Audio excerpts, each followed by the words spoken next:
इत्तेफाक है आज, इसे क्या संयोग कहेंगे। एक साथ दो चीजें हुई आज। 7 दिन की पुलिस रिमांड खत्म हुई थी सिया और चेतन की, और उन दोनों को आज पुणे की कोर्ट में पेश किया जाना था। दोनों कोर्ट में पेश भी हुए। इसके बाद वकीलों की दलीलें और बहस शुरू हुई। आपको याद होगा 4 दिन पहले सिया के माँ बाप ने यह कहा था कि अगर उनकी बेटी गुनहगार है, और जिस तरीके से उन्होंने बात की थी, जाहिर सी बात है उन्हें अफसोस था इस बात का, तो उसे भी वो फांसी दे दें या फिर किले से ले आकर धक्का दे दें, जैसे केतन को धक्का दिया था। लेकिन सिया के घर वाले पिछले 4 दिनों से वकील ढूंढ रहे थे। एक वकील ढूंढा भी, और आज वही वकील साहब सिया की तरफ से कोर्ट में पेश हुए, और उन्होंने ये कहा कि सिया की गिरफ्तारी गैर कानूनी है, इलीगल अरेस्ट। ऐसा क्यों कहा, और उन्होंने इसको लेकर दलील दी। 3 पॉइंट भी रखे। ये पूरी कहानी आपको सुनाऊं उससे पहले जो दूसरी चीज है जो मैं इत्तेफाक कह रहा हूं, वो आई मेघालय से। मेघालय हाईकोर्ट ने आज बड़ा एक इंपॉर्टेंट फैसला सुनाया। फैसला ये कि जिस लोअर कोर्ट ने सोनम रघुवंशी को जमानत दी थी राजा रघुवंशी के कत्ल के इल्जाम में, जो पिछले साल मई के महीने में हुआ था, मेघालय हाई कोर्ट ने उस जमानत को बरकरार रखा और कहा कि सोनम को निचली अदालत ने गलत जमानत नहीं दी है, वो जमानत की हकदार है, उसके कानूनी अधिकार है, और इसलिए मेघालय हाई कोर्ट भी उसे जमानत पर रिहा करने से या जमानत पर बाहर रखने से कोई एतराज नहीं जताएगी। तो सोनम के लिए एक बहुत बड़ी खबर और बहुत बड़ी खुशी की बात है, क्योंकि लोअर कोर्ट के बेल देने के बाद यह था कि लोअर कोर्ट ने कुछ गलती की है, हाई कोर्ट में सुधर जाएगा, और जिसके ऊपर कत्ल की साजिश रचने का आरोपी नंबर 1 होने का इल्जाम है, उसे जमानत कैसे मिल सकती है इतनी जल्दी, ये सवाल हर एक कोई पूछ रहा था। और शिलांग की निचली अदालत ने ये जब बेल दिया सोनम को, जिसके बाद वो रिहा हुई, इस वक्त भी वही है, तो लगा था हाईकोर्ट पलट देगा इस फैसले को। लेकिन कमाल है, मेघालय हाईकोर्ट ने भी आज सोनम की जमानत पर एतराज नहीं जताया और कहा कि वो जमानत की हकदार है। मेघालय हाईकोर्ट ने गलत फैसला नहीं सुनाया। गलती कहां हुई जानते हैं आप? सुनकर आप हैरान हो जाएंगे। कुछ वक्त पहले पूरी कहानी भी सुनाई थी। हमारे देश में कानून को लेकर, धाराओं को लेकर कुछ नई चीजें हुई थी। कहा गया था अंग्रेजों के जमाने का बनाया हुआ हमारा अब तक क्रिमिनल लॉ है, उसमें कुछ बदलाव होगा। जो आईपीसी यानी कि इंडियन पीनल कोड, जो भारतीय दंड संहिता की धाराएं थी, जैसे 302 कत्ल का, इन सबको बदल दिया गया। धाराएं अलग अलग हो गई, नाम भी अलग अलग हो गए। अब जो आईपीसी यानी कि इंडियन पीनल कोड, भारतीय दंड संहिता, वो भारतीय न्याय संहिता हो गया, जिसे शॉर्ट में हम BNS कहते हैं। अब जो बदलाव हुए उसको समझने में खुद पुलिस वालों को, अभी वकीलों को भी वक्त लग रहा है, क्योंकि बरसों से आदत थी आईपीसी CRPC की, उन्हें सेक्शंस की, उन्हें धाराओं की।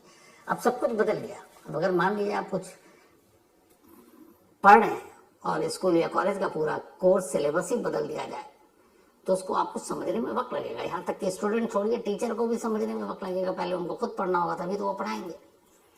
सेम वही हुआ, और इससे आईपीसी और CRPC और BNS को बनाने के चक्कर में इस देश में एक सबसे बड़ी गलती हुई पहले, और इस गलती का सबसे बड़ा फायदा उठाया सोनम रघुवंशी ने। जानते हैं कैसे? जब ये केस चार्जशीट दाखिल हुई, FIR बनी, तो मेघालय पुलिस की बहुत तारीफ हुई थी, उन्होंने बड़ी अच्छी इन्वेस्टिगेशन की, इसमें कोई शक नहीं। लेकिन एक छोटी सी गलती हो गई मेघालय पुलिस की। वो छोटी सी गलती जानते हैं क्या थी? जब पीनल कोड BNS बन गया, यानी आईपीसी BNS बन गया, भारतीय न्याय संहिता, तो धाराएं बदली। मेघालय पुलिस ने गलती से एक ऐसी धारा सोनम रघुवंशी के केस में लगा दी जो धारा कानून के किसी पन्ने में है ही नहीं, मतलब किसी BNS में भी नहीं है। अब जब कोई धारा ही नहीं है, तो उस धारा में आप किसी को लपेटेंगे तो फिर अदालत भी तो कंफ्यूज होगी ना कि ये धारा तो है ही नहीं, इस धारा में क्या क्राइम आता है, इस धारा में क्या सजा होगी।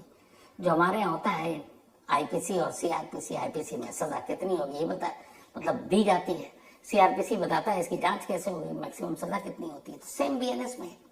अब मेघालय पुलिस ने सोनम रघुवंशी में एक धारा लगाई 403 ब्रैकेट में 1, 403 ब्रैकेट में 1। अब ये धारा कहीं भारतीय न्यायिक संहिता में है ही नहीं। क्यों? क्योंकि बीएनएस की सारी धाराएं 358 पर आकर खत्म हो जाती हैं। 358 जैसे आईपीसी में अलग अलग सारे सेक्शन होते हैं, धारा होते हैं 302, 304, 405, 476 जाता है ना। बीएनएस में बहुत सारे सेक्शन को मिला दिए गए, बहुत सारे को हटा दिए गए। अब बीएनएस में जो मैक्सिमम धारा है, मतलब इसको ऐसे समझिए कि इस देश में जितने भी जुर्म होते हैं वो 358 के अंदर सारी चीजें आ जाती है उसमें। 358 359 नाम की कोई धारा नहीं है बीएनएस में, 360 नाम की कोई धारा नहीं है। अब मेघालय पुलिस ने गलती से ये कर दिया कि उसने सेक्शन लगा दिया 403 ब्रैकेट 1। अब ये धारा तो है ही नहीं बीएनएस में, कोर्ट में लगा, पहुंच गया। अब जब जो धारा ही नहीं है तो कैसे पता चलेगा कि इसका जुर्म क्या है, क्योंकि जो धारा जिंदा ही नहीं है, जो कानून के पन्नों में नहीं है, वो क्या किस जुर्म के लिए वो धारा लगाया गया। अब ये गलती का बाद में एहसास हुआ लोअर कोर्ट में, और उसका फायदा मिला सोनम को। क्यों? क्योंकि सोनम के वकीलों ने पकड़ ली इस कमजोरी को, इस गलती को। अब यहां गलती कैसे हो गई? असल में बीएनएस में जो मर्डर रिलेटेड धाराएं हैं जिसके लिए सजा मिलती है वो है 103 ब्रैकेट 1। मतलब बीएनएस धारा 103 रेफर टू मर्डर, मतलब एक जैसे 302 था पुराना, याद रखेगा 302 हम सब जानते हैं, भारतीय दंड संहिता की 302 धारा 302 के तहत कत्ल का मुकदमा और उसके बाद सजा। तो वो 302 103 एक बन चुका है। 103 ब्रैकेट 1 लिखने की बजाय मेघालय पुलिस ने 403 ब्रैकेट 1 लिख दिया। अब जब 403 धारा ही नहीं है तो फिर अदालत को कैसे पता चलेगा कि इसके ऊपर जुर्म क्या है? 103 होता तो पता चलता ये मर्डर का मामला है। तो इसी पर निचली अदालत ने अपना फैसला सुनाकर सोनम को जमानत दे दी। अब जब हाईकोर्ट में गया, हालांकि मेघालय पुलिस ने बाद में गलती एक्सेप्ट की, लेकिन उसने कहा नहीं, कानून का पालन ही नहीं हुआ, क्योंकि इस धारा से जो आपने लगाया है 403 उससे ये साबित होता है कि सोनम को आप लोगों ने ये बताया ही नहीं कभी कि उसका जुर्म क्या है। तो जब आपने बताया नहीं, और उसको लीगल राइट है, तो जब आपने बताया ही नहीं कि उसका जुर्म क्या है तो फिर मुकदमा क्या चलेगा? और हर मुजरिम का, हर मुलजिम का एक कानूनी हक है कि जब उसे गिरफ्तार किया जाए तो उसे बताया जाए कि किस जुर्म में उसे गिरफ्तार किया गया है। लेकिन यहाँ तो आपने धारा ही ऐसी जोड़ दी 403, तो अदालत को ही नहीं मालूम, तो फिर सोनम को क्या मालूम होगा? लिखना था 103, लिख दिया 403। जरा सा हेर फेर देखिए। और इसी पर कोर्ट ने कहा नहीं, सोनम को ढंग से कानूनी उसका अधिकार नहीं मिला और इसीलिए वो जमानत की हकदार है, और जमानत दे दी गई और सोनम जमानत पर बाहर। आज का ये फैसला है। 2 इंसिडेंट मैंने आपको बताया था इत्तेफाक, तो ये तो रही सोनम, धाराओं के चक्कर में बच गई। और जो नए आईपीसी से हम बीएनएस में आए, ये इस देश में उसकी सबसे पहली गलती, जिसका इतना बड़ा नुकसान, कि वो सोनम जो एक्यूज नंबर 1, आरोपी नंबर 1 बेल पे बाहर है मर्डर के केस में। हैरानी की बात है।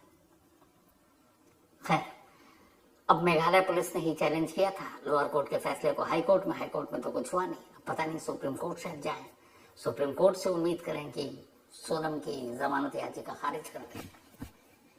तो ये तो रही कहानी सोनम की। अब वापस चलते हैं पुणे। इसलिए ये मैं सुना रहा हूं कि दोनों के बड़े कनेक्टेड है मामला।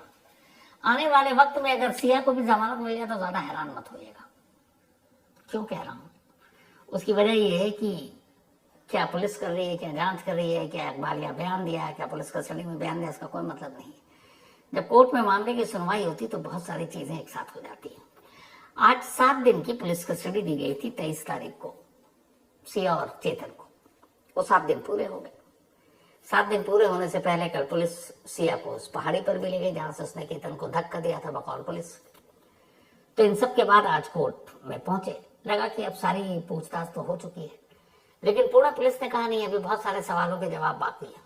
जिस जगह उसने केतन के पासपोर्ट को निकाल कर बैग से फाड़ा था, पुणे मुंबई के रास्ते में, अभी वहां ले जाना है। चेतन को भी पहाड़ी पर ले जाना है, चेतन के पैन बरामद करने हैं जो उस दिन वारदात के दिन उसने पहना था। तो इसलिए 7 दिन की और पुलिस कस्टडी चाहिए। कोर्ट में बहस हुई। सिया की तरफ से भी आज वकील थे, चेतन की तरफ से अलग वकील थे, केतन की तरफ से अलग वकील थे। तो उसके बाद बहस शुरू हुई। सिया के वकील ने कोर्ट में बहस के दौरान सीधे सीधे पुणे पुलिस पर उंगली उठाई, चैलेंज किया और कहा कि सिया की गिरफ्तारी गैर कानूनी है, अरेस्टिंग इलीगल है। और उन्होंने 4 ऐसे कोर्ट के जो नजीर होते हैं, जजमेंट, वो रख दिए सामने। अब ये तकनीकी, कानूनी तकनीकी चीजें मैं इसको आसान लफ्जों में आपको बताता हूं कि क्यों कहा सिया के वकील ने कि उसकी गिरफ्तारी गैर कानूनी है। तो उन्होंने 3 पॉइंट बताए कि सिया की गिरफ्तारी कैसे गैर कानूनी है। पहला, सिया के वकील ने कोर्ट से कहा कि केतन की मौत के 5 दिन के बाद एफआईआर दर्ज होती है। केतन के घर वाले एफआईआर दर्ज कराते हैं और उसी एफआईआर के बिना पर, एक एफआईआर के बिना पर सिया को गिरफ्तार कर लिया जाता है। सिर्फ एफआईआर के बिना पर किसी की गिरफ्तारी का कानून हक नहीं देता, पूरी जांच होनी चाहिए, उसके खिलाफ एविडेंस होना चाहिए।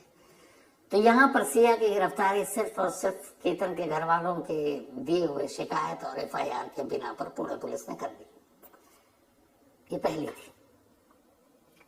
हालांकि पुलिस के पास ये होता है कि कंप्लेंट देने के बाद 72 घंटे के अंदर अगर पुलिस को लगे कि शिकायत में दम है तो पुलिस एफआईआर दर्ज कर सकती है और एफआईआर के बाद गिरफ्तारी भी कर सकती है, ये भी सही है। लेकिन अमूमन मर्डर जैसे सीरियस केस में पुलिस को लगता है कि थोड़ा सा भी दम है तभी हाथ डालती है। यहाँ वकील का कहना था कि पहली गलती जो गैर कानूनी है वो ये कि सिर्फ एफआईआर लिखी गई और आपने एफआईआर के बिना पर ही हमारे मुवक्किल को उठा लिया, यानी सिया को गिरफ्तार कर लिया।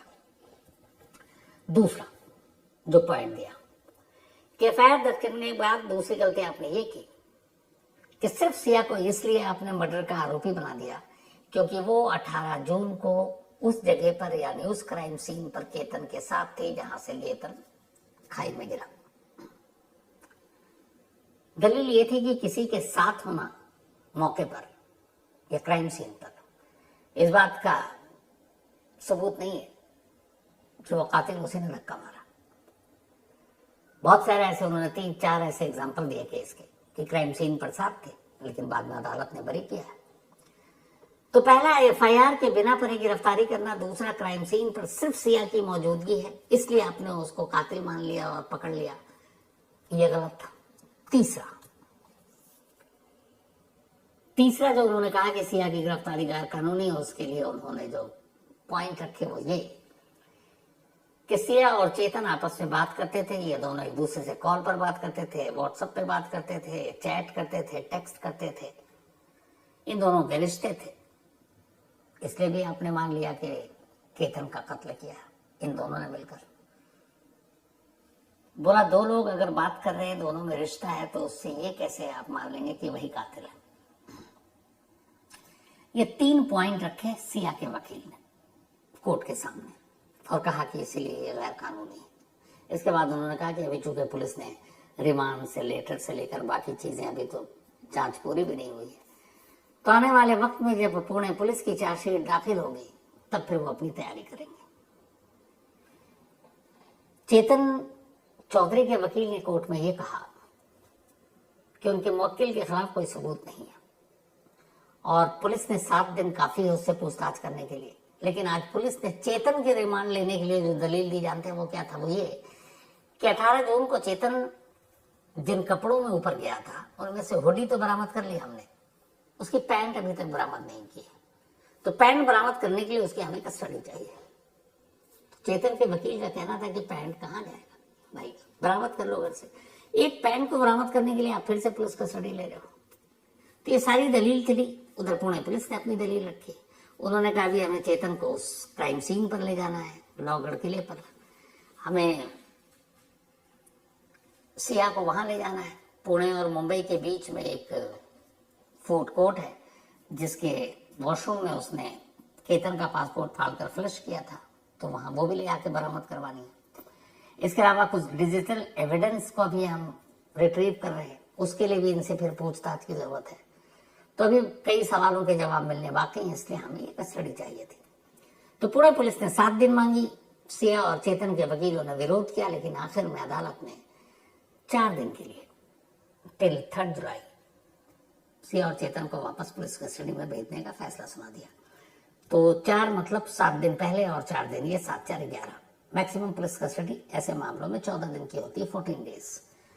तो उन 14 डेज में से 11 दिन तो इनकी कस्टडी होगी, और मुझे नहीं लगता है कि 4 जुलाई के बाद पुणे पुलिस वापस से पुलिस कस्टडी मांगेगी। 90% यही है कि फिर ये दोनों 4 जुलाई के बाद जेल चले जाएंगे। तो ये तो रहा सब कुछ कोर्ट में। अब इस बीच में एक और खबर आई सामने, वो ये कि जब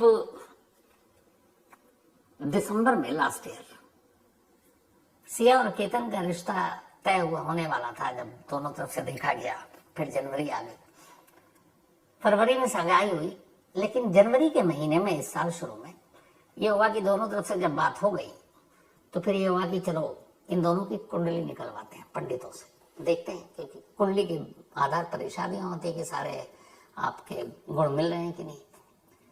तो केतन के परिवार के अपने पंडित थे और सिया के परिवार के अपने पंडित, दोनों पंडितों ने कुंडली निकाली और दोनों पंडितों ने एक साथ कहा कि बेहतरीन कुंडली है दोनों की, केतन और सिया की, मतलब जोड़ी बहुत अच्छी रहेगी, दोनों बहुत खुश रहेंगे, दोनों में बहुत प्यार रहेगा। तो जब दोनों तरफ के पंडितों की कुंडली सामने आई तो दोनों परिवार का हौसला और बढ़ा और वो और भी खुश हुए कि क्या खूबसूरत रिश्ता है, दोनों की कुंडली भी बहुत अच्छी मिल रही है, तब सब कुछ अच्छा होगा। लेकिन इन दोनों परिवारों की निकाली गई इस कुंडली के बारे में बहुत लोग कुछ भी बोल सकते हैं, बट कुंडली का दोष नहीं था, ये दोष था इस खूनी इश्क का, सिया और चेतन। और इस दोष के दोषी 2 ही थे, सिया और चेतन। कुंडली निकालने वालों ने पता नहीं क्या देखा होगा उस वक्त, लेकिन इस कुंडली के पीछे की कहानी कुछ और ही निकल गई। तो ये थी आज की कहानी। अब आपसे मुलाकात होगी कल रात 9 बजे किसी नई कहानी के साथ। तब तक अपना और अपनों का ख्याल रखिएगा। Thank you very much.